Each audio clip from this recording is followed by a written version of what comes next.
Hey everyone, wanted to get in my review for Sandworms of Dune. I actually got through this one pretty quick. I really enjoyed Sandworms of Dune. It was an interesting build on Hunters of Dune. There was a few things that weren't totally expected. I can see where Frank Herbert's finale, if you will, probably would have been a little different. I don't know if it would have came to the same conclusion that his son did. Spoiler alert, I just want to kind of talk about what happens in the book. So the thinking machines and Duncan Idaho becoming the final saga, I can never pronounce that right, to bridge humanity and the thinking machines together to move into a productive future. It made sense. I mean, it wasn't bad. Like, I did enjoy it. But I'm not entirely sure if that is what the direction of Dune generally would have been. But some interesting things happen. I feel like Leto the Second might have got written off a little bit. I would have expected a little more, I guess, from the God Emperor. Not just expect him to merge with worms and go ravage the machine world. But all the same, you got some fun outcomes with the two Pauls having their confrontation, the ultra spice causing perfect prescience, Paulo taking the ultra spice and gaining that perfect prescience and getting into a shall we say bored stupor where nothing's interesting for him anymore. That was kind of interesting. I do think he overdosed on the spice for that to happen, for sure. I don't know if that necessarily happened if you did not overdose on the ultra spice, but nonetheless, that's what happens to him. I thought it was kind of an interesting thought that was worked in there, that if you have perfect prescience and you know exactly what's going to happen, then you just lose all will to engage and to live, kind of thing. And I guess you see this continue not only with Paulo but with Erasmus, because once Erasmus gets his resolution with Duncan Idaho, with the merging of them together, which was pretty cool. I thought that was fine. But once he gets that, he just kind of wants to die. So I thought that was kind of an interesting take on perfect knowledge, so to speak, because you would think that maybe if you gain perfect knowledge and you have that archive, then maybe you would have perfect insight into how you'd want to live your life, right? Like, you'd be like, okay, I see all the possible outcomes. So what's your preference? Like, what? Just because you know all of them, you don't have a preference anymore? So I guess you got some interesting variables like that kind of come into play, to where it's, from one point of view, I can understand where it'd be overwhelming. I can understand where life would get boring and it'd be hard to engage. But I also know that experiencing a thing is different than knowing a thing. And maybe when in this saga where they're experiencing the past of other lives, maybe that accumulates so much to where personal experience with your own hands and eyes doesn't mean anything anymore. So maybe that's kind of the angle they took on there. But the conclusion, like, it was fine. Like, I'm content with where Brian Herbert wrapped up Dune. There was a lot of interesting moments. Miles Teague had a pretty good exit. It was sad that his burning himself out didn't really lead to anything. He basically overloads himself to try and repair the ship when Erasmus and Omnius are about to catch the no ship. So him burning himself out trying to repair the thing, I thought was a pretty cool take on it. I actually really liked how they addressed Miles Teague's hypermetabolism and his speed and stuff. I thought that was kind of a cool trade-off, because we get characters like, say, the Flash, where there's not really a consequence for what he does. There's no trade-off. Whereas with Miles, you have an obvious trade-off, and he's like famished after exerting himself that way. Now, as Duncan Idaho becomes the final Kwisatz Haderach, it does mention that he would be able to go at those speeds without the trade-off, which is fine, but I think the trade-off makes it a lot more interesting. So all in all, I truly love the Dune saga. It's awesome. You learn so much from it. I can see where Brian Herbert cut some things back, was less lecture focused to retain audience attention and stuff like that. And I think that was good. I understand why they did that, because I've known many people who have lost interest in the Dune saga as they would read forward, just because they just couldn't take it anymore. I guess the lecture focus and stuff.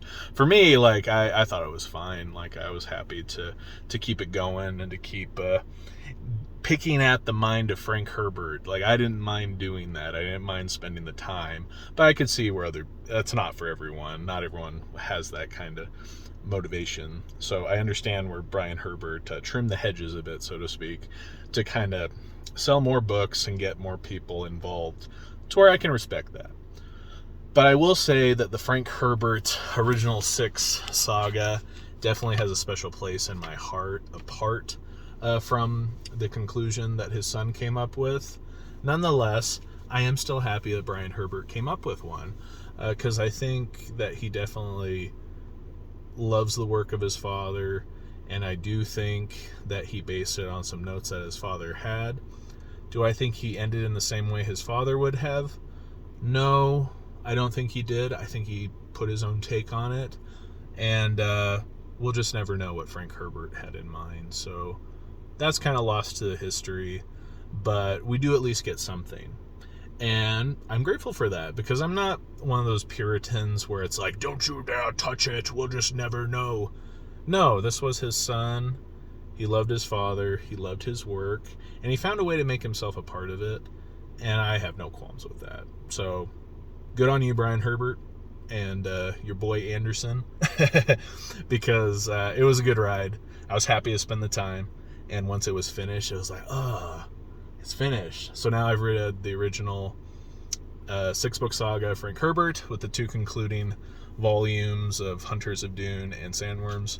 And it was a great ride, and I'll probably end up coming around to putting in the time on the other books that Brian Herbert is working on and created and stuff. So I think that is worth the venture, to where I'm definitely not a purist or anything, but I just love this saga. Honestly, it's what I'll think on and hold close, and I will be so excited because Denis Villeneuve, or however his name's pronounced, I'm just bad with all the pronunciations today, him doing the Dune movie, I thought that worked out really well. I thought the changes they made worked for the most part. Liet Kynes being changed to a woman wasn't too consequential. Granted, it does change some things, and it leaves some areas unaddressed, like, for example, Emperor Shaddam and the Bene Gesserits being kind of the eugenicists that they are. I'm not sure that it makes sense to do what they did in the movie from that angle, but it's fine that they neglected that. That's kind of just a subtle nuance under it all. But I loved what they did, and I might be excited to see the next part of Dune, and I'd be stoked if they did Dune Messiah and Children of Dune as well, but we'll see what they do. But all in all, I love this book. I loved how it played out to the conclusion. I think out of all the characters, probably the one who I felt had a really great character arc was actually Waff. I thought Waff had a great ending, because his Gola was going to burn out, right? Because it was rushed in the process in Hunters of Dune.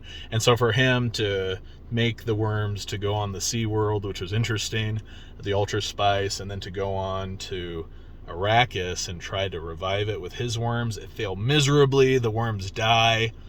But then for him to find that the worms were down in the core the whole time, and then he just got to be in his religious bliss, like Hell the Maker type thing, and then get consumed by it when he was degenerating on his own. I felt like that was a pretty good bang. So, funny enough, out of all the characters and their arcs, I felt his was the best for who he was. And it's funny because he's kind of on the side, but I do think his made the most sense. With Duncan Idaho, it was like, okay, but like there's options. You could have done different stuff. Miles Teague, again, options. Paul was a little underutilized. Leto II was underutilized. Dr. Yui, it was kind of predictable where his redemption would go. However, I thought Leto coming back in the end was kind of a fun little endearing touch, and Yui and Jessica to be on good terms. So you see all this cool stuff kind of coming around full circle, and I could see them building more off it into the future if they really wanted to, now that they're working technology back in. But Dune was always kind of defined by technology being pulled away from it, with spice and stuff being the precedent. So because of things like that, I don't know if they will, because the rejection of technology or thinking machines was one of the things that made it interesting. So we'll see what they do with it from here. I am kind of curious about the school series, like maybe get through Sisterhood of Dune, Mentats, Navigators, stuff like that. So we'll see. We'll see what I do in regards to that. Right now I'm actually getting through The Hobbit, so I expect to see a review of that soon. But all in all, I'm content with the ending. It was way better than what you'd see, like, say, with the last trilogy of Star Wars, or any disasters happening like that these days. So I definitely say it's worth a read. Do see what his son does in the conclusion. Like, that's kind of like where I'm at, to where I think it's worth the ride, even if you've watched up to this point and you got some spoilers. It is worth the ride because it's fun to see how it resolves and how it plays out. It goes a little different than expected, but it's good. So, like, I still enjoyed it. Like, I'd probably say a 7 out of 10 for the ending. It's not like perfect. I don't think it's definitely not perfect, but 7 out of 10 for how he wrapped it up, and the fact it was wrapped up at all in light of his father's death and him not getting to finish his work, to where I'm good. I'm happy I read it. I enjoyed it, and it was sad once it was finished because, like, I finished it, and now I'll probably go back and check out the other Brian Herbert books. So I guess I'm still suckered in as a Dune fan. But anyway, for whatever it's worth, that was my review for Sandworms of Dune. Hunters and Sandworms, pretty great run. Had a lot of interesting moments, and I am excited for the future of the Dune franchise, I would say. I think that there'll be a lot of exciting stuff, especially if the Dune franchise ever gets the treatment of, say, Game of Thrones or anything like that. And let's be honest, Dune is the original Game of Thrones. That's what George R.R. Martin based it on in many ways. You're talking Dune meets Lord of the Rings, and then you have Game of Thrones, right? So if the Dune franchise ever gets the same amount of resource and treatment, I think you'd have a really great series and a lot more great content, which is needed, honestly, in today's world. Rings of Power, you do not have my hopes. You're desolate, and your wheat fields are barren. No hope. So we can always use good content, right? But anyway, I'll go and wrap it up there. I hope you enjoyed this review, and I'll see you with the next one, which will likely be The Hobbit. Take care, guys.